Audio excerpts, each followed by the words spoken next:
Subscribe کیجئے channel Islamic knowledge and poetry کو اور بیل کا نشان دبائیے ہماری ہر نئی ویڈیو کی نوٹیفیکیشن سب سے پہلے پانے اور دیکھنے کے لیے۔ السلام علیکم ورحمۃ اللہ وبرکاتہ۔ محترم ناظرین، یہ آئیے عربی زبان سیکھیں کا دوسرا سبق ہے۔ پہلے سبق میں نے ایک تعبیر کو لیا تھا، وہ تعبیر تھی جو آپ کے سامنے لکھی ہوئی ہے، لا ینبغی نفی اور ینبغی مثبت، اور میں نے اس کو بتانے کی کوشش کی تھی اور چند مشقوں سے، چند مثالوں سے اس کو سمجھانے کی کوشش کی تھی۔ اس سبق میں مزید اس تعبیر کو اور بھی اچھی طرح سمجھانے کی کوشش کروں گا تاکہ یہ تعبیر پوری طرح آپ سمجھ لیں اور اس کو اپنے جملوں میں استعمال کر سکیں۔ تو آئیے شروع کرتے ہیں۔ یہ دوسرا سبق ہے آئیے عربی زبان سیکھے کا۔ تو دیکھیے اس کو اور بھی کس طرح ہم استعمال کر سکتے ہیں۔ جیسے ہم کہیں گے لا ینبغی لمحمود، محمود کے لیے مناسب نہیں ہے، ان یلعب، ان یلعب بعد الظہیرۃ، ٹھیک ہے، محمود کے لیے مناسب نہیں ہے کہ وہ دوپہر بعد کھیلے، محمود کے لیے مناسب نہیں ہے کہ وہ دوپہر بعد کھیلے، ہم اس کو اس طرح کہہ سکتے ہیں۔ تو یہ منفی کا جملہ ہوا۔ اسی طرح کہنا ہو یا اس کو اس طرح بھی کہہ سکتے ہیں، محمود کو نہیں چاہیے کہ وہ ظہر بعد یا دوپہر کے بعد کھیلے۔ اور بھی اس کو استعمال کریں، لا ینبغی للمسلمین، لا ینبغی للمسلمین ان یفرقوا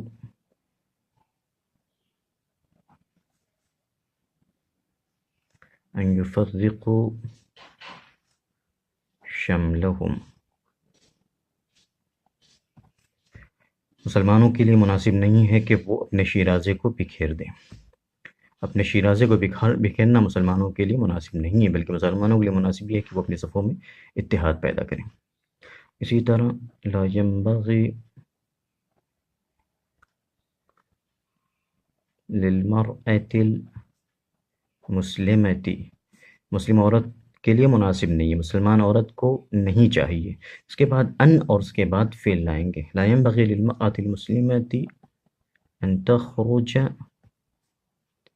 من بیتها متبرجة بزینة، خوب بناؤ سنگھار کے ساتھ اور خوب زیب و زینت کے ساتھ گھر سے نکلنا مسلمان عورت کی شان نہیں ہے۔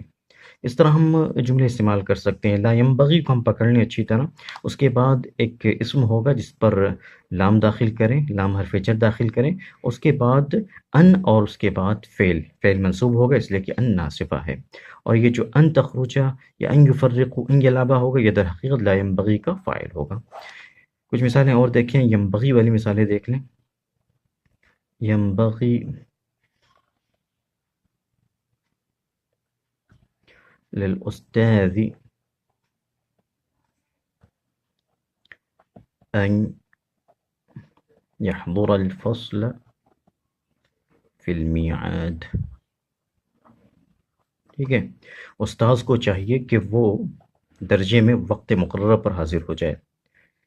وقت مقررہ پر درجے میں حاضر ہونا استاذ کے لیے مناسب ہے۔ اسی طرح کہیں گے ینبغی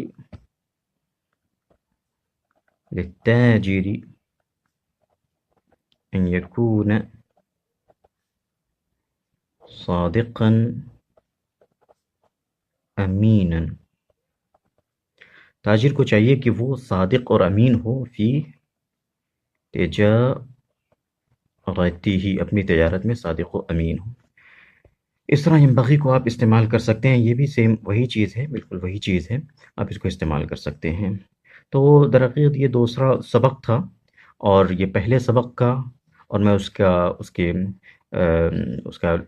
کے لنک میں ڈسکرپشن میں دے دوں گا۔ یہ اب دونوں سبق کو دیکھ کر آپ اس تعبیر کو امید کرتا ہوں کہ اچھی طرح سمجھ سکیں گے۔ اگر کوئی بات آپ کو نہ سمجھ میں آتی ہو تو نیچے کمنٹ باکس میں آپ کمنٹ کر کے مجھ سے پوچھیے، امید کروں گا، کوشش کروں گا کہ آپ کو سمجھا سکوں۔ اگر یہ سلسلہ آپ کو اچھا لگ رہا ہے اور آپ میری ویڈیوز کو پسند کر رہے ہیں تو براہ کرم لائک ضرور کریں اور دوستوں کے ساتھ شیئر کریں اور کمنٹ کریں، کمنٹ کر کے پوچھیں، مجھے صلاح دیں، مجھے مشورہ دیں یا مجھے طریقہ بتائیں کہ میں کس طرح کی ویڈیوز بناؤں۔ اور آخر میں کہوں گا کہ آپ سے درخواست کروں گا کہ آپ میرے چینل کو سبسکرائب بھی کر دیں۔ شکریہ۔